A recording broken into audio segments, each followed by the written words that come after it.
അങ്ങനെ 2 മാസത്തെ വെക്കേഷന് ശേഷം ബാക്ക് ടു സ്കൂളാണ് കേട്ടോ. ബാക്ക് ടു സ്കൂളിലേക്ക് പോകാനായിട്ട് എല്ലാവരും തയ്യാറെടുത്ത് കഴിഞ്ഞിരിക്കുകയാണ്. അപ്പോൾ എനിക്ക് എളുപ്പം ജോലിയെല്ലാം തീർത്ത് വെക്കാൻ വേണ്ടിയിട്ട് നമ്മളും ബാക്ക് ടു സ്കൂളെല്ലാം വേഗം തന്നെ പർച്ചേസ് ചെയ്ത് കുഞ്ഞു വാവയുള്ളത് കൊണ്ട് അവൾ ഉറങ്ങുന്ന ടൈമിൽ തന്നെ വേണം കേട്ടോ ഇതെല്ലാം വേഗം ചെയ്ത് വെക്കാനായിട്ട്, അല്ലെങ്കിൽ അവൾ വഴക്കിടും. ഇതെല്ലാം നമ്മൾ കൊടുക്കേണ്ടി വരും. അപ്പോൾ ഞാൻ കട്ട് ചെയ്യാനിരുന്ന സമയത്ത് മതിച്ചേട്ടൻ പറഞ്ഞ് ഇത് വേസ്റ്റ് വരാത്ത രീതിയിൽ, ഒരു പേപ്പർ ശകലം പോലും വേസ്റ്റ് കട്ടിങ്സ് ഒന്നും വരാത്ത രീതിയിൽ ഇത് പൊതിയാൻ പറ്റും, ഒരെണ്ണം ഞാൻ കാണിച്ചു തരാമെന്ന് പറഞ്ഞ് മതിച്ചേട്ടൻ തന്നെ ചെയ്യുന്നതാണ് കേട്ടോ ഇത്.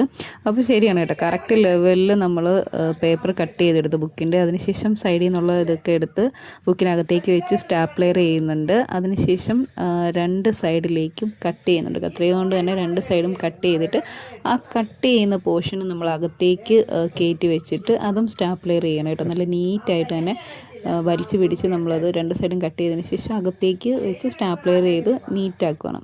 അപ്പോൾ ഇതിൻ്റെ പ്രത്യേകത എന്ന് പറയുന്നത് ഒരു ശകലം പോലും വേസ്റ്റ് വരില്ല, പേപ്പർ വേസ്റ്റ് വരില്ല. കട്ട് ചെയ്ത് കളഞ്ഞ് നമ്മുടെ സമയവും വേസ്റ്റ് ആവില്ല. പെട്ടെന്ന് തന്നെ നമുക്ക് പൊതിഞ്ഞ് മാറാവുന്നതാണ്.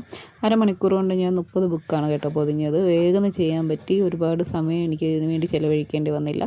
അതിശയനാണ് എൻ്റെ ട്രിക്ക് പറഞ്ഞു തന്നത്. ഇതറിയാവുന്നവരും ഉണ്ടാവാം, എങ്കിലും അറിയാത്തവർക്കായിട്ട് ഈ വീഡിയോ ഒന്ന് ഷെയർ ചെയ്ത് കൊടുക്കണേ. ബുക്ക് പൊതിയാനായിട്ട് എളുപ്പമാണ്.